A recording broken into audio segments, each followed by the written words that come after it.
بسم اللہ الرحمن الرحیم. وَإِذَا تُتْلَى عَلَيْهِمْ آيَاتُنَا قَالُوا قَدْ سَمِعْنَا لَوْ نَشَاءُ لَقُلْنَا مِثْلَ هَٰذَا إِنْ هَٰذَا إِلَّا أَسَاطِيرُ الْأَوَّلِينَ. آیت نمبر 21 میں نے اسٹاپ کیا. اب آگے اس کو پڑھتے ہیں. اور جب ان کو ہماری آیتیں پڑھ کر سنائی جاتی ہیں تو کہتے ہیں کہ یہ کلام ہم نے سن لیا، اگر ہم چاہیں تو اسی طرح کا کلام ہم بھی کہہ دیں، اور یہ ہے کہ کیا صرف اگلے لوگوں کی حکایتیں ہیں، اور یہ ہے کیا صرف اگلے لوگوں کی حکایتیں ہیں. تو کفار اس آیت میں یعنی آیت نمبر 31 میں کہتے ہیں کہ اللہ نے یہ جو تم آیتیں ہمیں سنا رہے ہو، ہم کیسے مان لیں کہ یہ اللہ ہی کی طرف سے ہے، اور اس طرح کے کچھ بھی کلام تو ہم بھی کہہ سکتے ہیں، اس میں کون سی بڑی بات ہے. یعنی اس طریقے کی باتیں کیا کرتے تھے، اور یہ تو صرف حکایتیں ہیں اگلے لوگوں کے لیے. کافروں کا کہنا یہ بھی تھا کہ ہم نے قرآن کی آیتیں سن لی، اور بے شک آپ بھی جانتے ہیں کہ اگر وہ قرآن کو سن کر اس پہ عمل کر لیتے تو وہ کافر نہیں ہوتے بلکہ وہ مسلمان ہوتے، لیکن حقیقت میں وہ نہیں سنتے تھے، اور وہ دنیا کی خلقت مل کر اسے کلام نہیں لا سکتی. یعنی وہ لوگ کیا کرتے تھے کہ دکھاوے کے لیے کہ ہم نے سن لیا ہے اور ہم اس کو مان بھی لیتے ہیں، لیکن حقیقت میں نہیں مانتے تھے. پھر کافروں نے اللہ کے کلام کو محض پرانے لوگوں کی قید کا، یعنی جو لوگ گزر چکے ہیں ان کے لیے، اور جبکہ قرآن ساری انسانیت کے لیے تا قیامت مکمل ہدایت و رہنمائی ہے.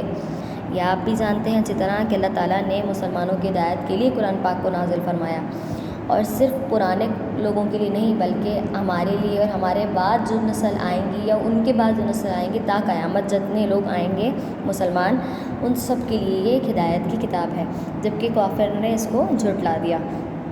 آگے پڑھتے ہیں.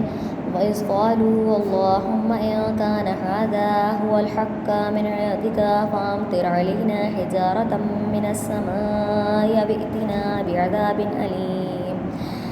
ترجمہ. اور جب انہوں نے کہا کہ اے خدا، اگر یہ قرآن تیری طرف سے برحق ہے تو ہم پر آسمان سے پتھر برسا یا کوئی اور تکلیف دینے والا عذاب بھیج. اب کفاروں نے کیا کیا کہ اللہ تعالیٰ سے مطالبہ شروع کر دیا.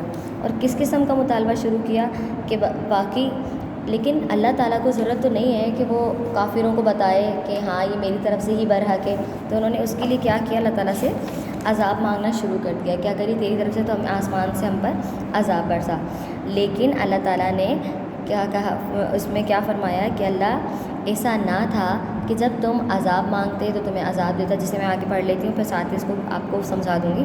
بسم اللہ الرحمن الرحیم. وَمَا كَانَ اللَّهُ لِيُعَذِّبَهُمْ وَأَنْتَ فِيهِمْ وَمَا كَانَ اللَّهُ مُعَذِّبَهُمْ وَهُمْ يَسْتَغْفِرُونَ. فرمایا اور خدا ایسا نہ تھا کہ جب تک تم ان میں تھے تمہیں عذاب دیتا، اور ایسا نہ تھا کہ وہ بخشش مانگے تو انہیں عذاب دے. اب جب انہوں نے اللہ کی طرف سے فرمایا تو ایک اس کی پہلی بات تو دو صورتیں موجود ہیں کہ اللہ تعالیٰ اس وقت تک کسی قوم پر عذاب نہیں بھیجتا جب تک کہ اس کے اندر کوئی نبی یا انبیاء موجود ہو، اور یہ اس دور کی بات ہے جب رسول اللہ صلی اللہ علیہ وسلم وہاں پر موجود تھے. تو آپ صلی اللہ علیہ وسلم کی موجودگی میں وہاں پر کوئی بھی عذاب نہیں آ سکتا تھا. اور دوسری صورت یہ کہ جب وہاں پر ایسے لوگ موجود ہوں جو استغفار کرتے ہیں اپنے گناہوں کی، تب تک بھی اللہ تعالیٰ کسی قوم پر عذاب نہیں بھیجتا. اور کافروں کا مطالبہ اس لیے نہیں مانا، اللہ تعالیٰ موقع دیتا ہے آپ کو. آپ جانتے ہیں کہ اللہ تعالیٰ کتنا غفور و رحیم ہے، وہ ایک نقطے پر بھی بخش دیتا ہے. تو ان کو موقع دے رہا تھا کافروں کو کہ شاید یہ سدھر جائیں گے، یہ بدل جائیں تو میں ان کو معاف فرما دوں گا، اس لیے ان پر عذاب نہیں بھیجا. آگے پڑھتے ہیں. بسم اللہ الرحمن الرحیم. وَمَا لَهُمْ أَلَّا يُعَذِّبَهُمُ اللَّهُ وَهُمْ يَصُدُّونَ عَنِ الْمَسْجِدِ الْحَرَامِ وَمَا كَانُوا أَوْلِيَاءَهُ إِنْ أَوْلِيَاؤُهُ إِلَّا الْمُتَّقُونَ وَلَٰكِنَّ أَكْثَرَهُمْ لَا يَعْلَمُونَ.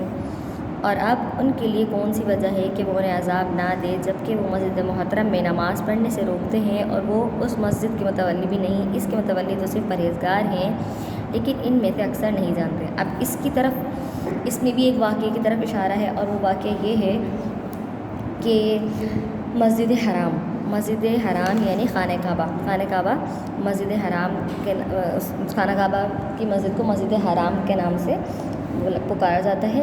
کہا کہ جب مشرکین مکہ، یہ واقعہ ہے سن 6 ہجری کا جو حدیبیہ کے مقام پر پیش آیا. یاد رکھیے گا سن 6 ہجری جو حدیبیہ کے مقام پر پیش آیا. مشرکین مکہ نے، جو مشرکین مکہ تھے، انہوں نے صلی اللہ علیہ وسلم اور صحابہ کرام کو عمرہ ادا کرنے نہیں دیا. ان کو اتنا پریشان کیا کہ بالآخر انہیں اپنا احرام کھولنا پڑا اور مجبوراً واپس پلٹنا پڑا۔ احرام کیا ہوتا ہے؟ احرام وہ ہوتا ہے جو ہم عمرے کی نیت کر کے اور پہنتے ہیں نا، ایک عورتیں جو ہے اسکارف پہنتی ہیں، اسی طرح آدمی جو ہے آپ نے دیکھا ہوگا احرام پہنتے ہیں، اور اس کو کھولنا یعنی ایک اس کا پھر کفارہ ادا کرنا پڑتا ہے، دم دینا پڑتا ہے، اس کو نہیں کھول سکتے۔ خیر یہ دوسرا کانسیپٹ ہے، میں آپ کو شاید آپ جب اسکول آئیں گے تو اس کو میں آپ کو اچھے طریقے سے ڈیفائن کروں گی، لیکن آپ کو انہوں نے اتنا پریشان کیا کہ آپ جو ہے وہاں سے چلے گئے۔ اس کے پھر بالآخر 2 سال بعد یعنی کہ سن 8 ہجری میں فتح مکہ جب فتح ہو گیا تو ان پر عذاب الہی نازل ہوا 2 سال بعد۔ پھر جو ہے آپ صلی اللہ علیہ وسلم نے اس جگہ پر نماز ادا کی، پھر کہا، اور پھر جب یہ بات ہے کہ جو میں نے آپ کو ترجمہ بھی پڑھ کر بتایا، مسجد محترم میں نماز پڑھنے سے منع کیا، اور اس کے متولی بھی نہیں تھے لیکن اس کے اوپر، اور جب کہ یہ لوگ بہت پریشان کیا کرتے تھے، نہ کسی کو حج عمرہ ادا کرنے دیتے تھے اور نہ ہی نماز ادا کرنے دیتے تھے۔ آگے بڑھتے ہیں، بسم اللہ الرحمن الرحیم۔ وما كان صلاتهم عند البيت إلا مقاء وتصدية فذوقوا العذاب بما كنتم تكفرون۔ اور ان لوگوں کی نماز خانہ کعبہ کے پاس سیٹیاں اور تالیاں بجانے کے سوا اور کچھ نہ تھی۔ کافر کیا کرتے تھے کہ نماز کے دوران سیٹیاں بجاتے، تالیاں بجاتے، لوگوں کو تنگ کرتے، ان کی نماز میں خلل پیدا کرتے۔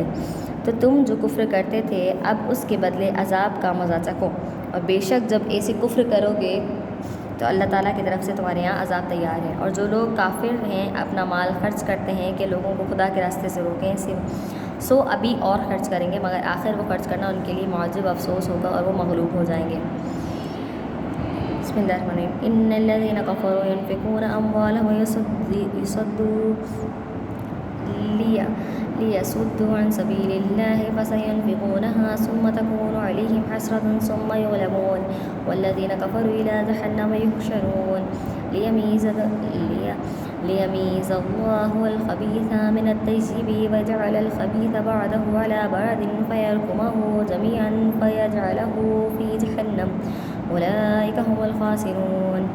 تو فرمایا کہ اب اس میں سے کافر میں سے کچھ لوگ ایسے تھے جو اپنے پیسے خرچ کرنے کے بعد پیسے خرچ کرتے تھے، کن پر؟ مسلمانوں پر، کہ ان کو اللہ کے راستے سے روکیں گے، ان کو بھٹکا دیں گے کہ ہم تمہاری ساری ضرورات پوری کر رہے ہیں، ہم تمہیں مال بھی دیں گے اور تمہیں تمہارے تمام اخراجات پورے کریں گے، ایسے لوگوں کو بھٹکایا کرتے تھے۔ اور وہ لوگ آخر میں اللہ نے کیا فرمایا ہے کہ کافر خرچ کریں گے، لیکن کچھ لوگ ایسے تھے جو ان سے مال لیتے تھے لیکن وہ اللہ کی ہی راہ میں تھے اور اللہ سے دھوکہ نہیں کیا تھا، انہوں نے کوئی بھی فریب نہیں کیا تھا۔ تو اللہ نے فرمایا کہ تم اسی طریقے سے خرچ کرتے رہو گے، آخر میں تمہارا خرچ کرنا تمہارے لیے باعث افسوس ہوگا کیونکہ تمہارے پاس کچھ نہ رہے گا اور تم مغلوب ہو جاؤ گے۔ اور کافر لوگ دوزخ کی طرف ہانکے جائیں گے، یعنی دوزخ میں پھینکے جائیں گے تاکہ خدا ناپاک کو پاک سے الگ کر دے، یعنی ناپاک لوگ پاک لوگوں سے الگ ہو جائیں اور ناپاک کو ڈھیر بنا دے، ایک دوسرے کے اوپر رکھ کر ڈھیر بنا دیں، یعنی ایک کو پھینکا اور پھر اس کے اوپر دوسرے کو، پھر تیسرے کو، اس طریقے سے ان کا ڈھیر لگا دیں تاکہ ان کو دوزخ میں ڈال دیں۔ یہی لوگ خسارہ پانے والے ہیں اور یہ نقصان اٹھائیں گے۔ تو یہاں تک ہماری جو ہے 37 آیتیں کمپلیٹ ہو چکی ہیں۔